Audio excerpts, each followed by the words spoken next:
과학자의 탐구활동에 대해서 알아보도록 하겠습니다. 과학자의 탐구활동은 문제를 정의하고 그 문제에 따라서 필요한 가설 설정 이후에 실험 과정을 설계해야 될 것입니다. 그런데 실제로 수업 시간에 과학자가 하는 것처럼 그런 실험 장비를 갖출 수가 없기 때문에 우리가 수업 시간에 활용해 볼 수 있는 것은 가상과학탐구대회가 있습니다.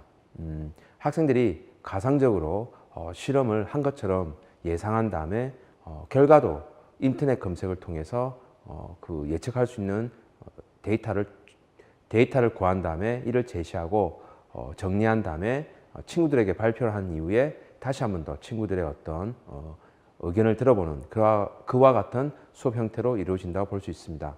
이 가상과학 탐구대회를 하기 위해서는 다른 건 필요 없고 종이와 사인펜만 있으면 됩니다. 그래서 종이를 그림에서 보시는 것처럼 한가운데 연구하고자 하는 탐구하고자 하는 제목을 써주고, 그리고 여기 이쪽 편에는 그 원래 이 연구의 목적, 그리고 가설, 그리고 가운데는 필요한 재료나 실험 과정을 제시합니다. 그리고 마지막 이쪽 부분에는 결과와 어떤 결론을 제시하게 됩니다. 물론 학생들이 이 주제를 어떻게 정하냐에 따라서 이 목적, 가설, 재료, 과정들이 달라지겠죠. 예를 들어서 학생들이 풍선을 가지고 이 집을 띄우는 연구 주제를 정했다고 치면 학생들은 그 풍선에 관한 정보들을 인터넷을 통해서 찾아보게 될 것입니다. 물론 집을 들어올리기 위해서 얼마만큼의 이 들어올리는 힘이 필요한가도 구해봐야 될 것이고, 그와 같은 정보들을 바탕으로 아까와 같이 종이에 기록하게 될 것입니다. 이상과 같은 활동을 통해서 학생들이 실제로 탐구활동을 진행하거나 실험 장비를 가지고 하진 않았지만 과학자들이 경험하는 일련의 과정들을 순서대로 생각해보고 기록함으로써 과학자들의 탐구활동을 경험해 볼 수가 있을 것입니다.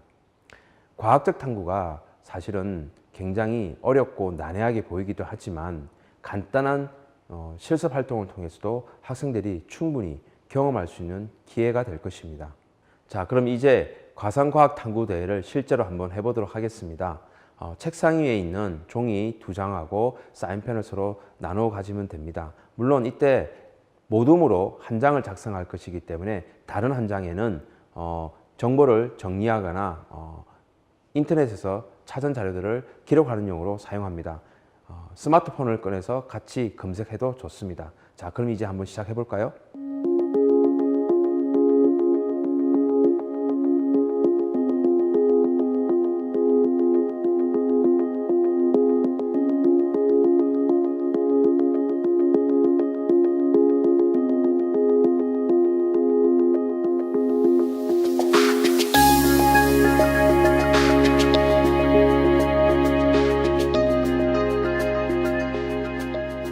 그럼 이제 여러분들이 작성한 가상탐구지를 한번 발표해 보도록 하겠습니다.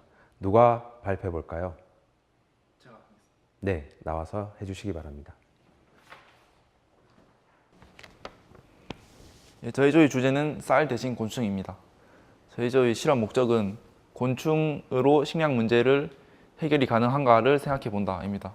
가설은 충분한 열량을 가진 곤충이 있을 것이다 이거고, 그래서 실험 재료는 메뚜기, 사마귀, 바퀴벌레, 귀뚜라미, 매미, 진해 6가지 종류의 곤충을 사용했고, 사용한 도구는 열량계, 계산기, 필기 도구입니다. 그리고 실험 과정은 첫 번째 곤충을 말린 후에 빻는다, 두 번째 열량계를 이용해서 연소율을 측정한다 입니다. 결과는 1g당 연소율인데 막대 그래프를 보면 메뚜기의 연소율이 가장 높은 것을 알 수 있습니다. 그래서 결론은 메뚜기의 연소율이 가장 높다. 그래서 식량 대신 먹을 수 있는 곤충 중에 가장 효율적인 곤충은 메뚜기이다 입니다. 네, 지금 발표한 내용을 살펴보면 완벽하게 된 것처럼 보이기도 하지만 몇 가지 조금 수정해야 될 부분들이 있습니다. 제일 먼저 제목에 관한 부분입니다. 제목에서는 목적이나 어떤 가설에서 가장 중요시되는 부분들이 좀 드러나야 됩니다. 쌀 대신 곤충이라 그러면 이게 먹는 건지 아니면 식량을 대체하자는지 알 수가 없습니다. 그래서 좀 더 명확하게 쌀 대신 곤충은 식량이 가능할까? 이렇게 물어보는 것이 가장 좋겠죠.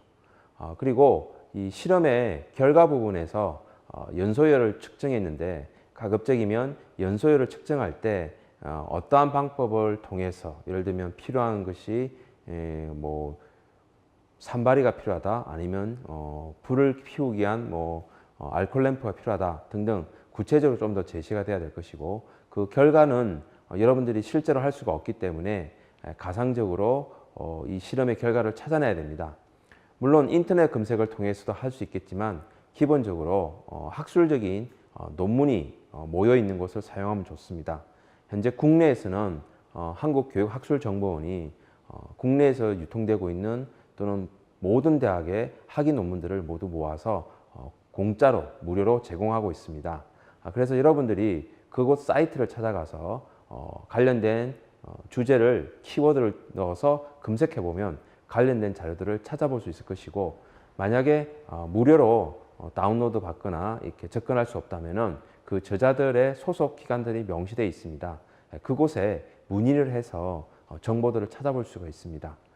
이렇게 여러분들이 가상적으로 했지만 실질적인 어떤 연구 결과를 활용해서 자신의 관심 분야를 더욱더 발전시킬 수 있을 것입니다.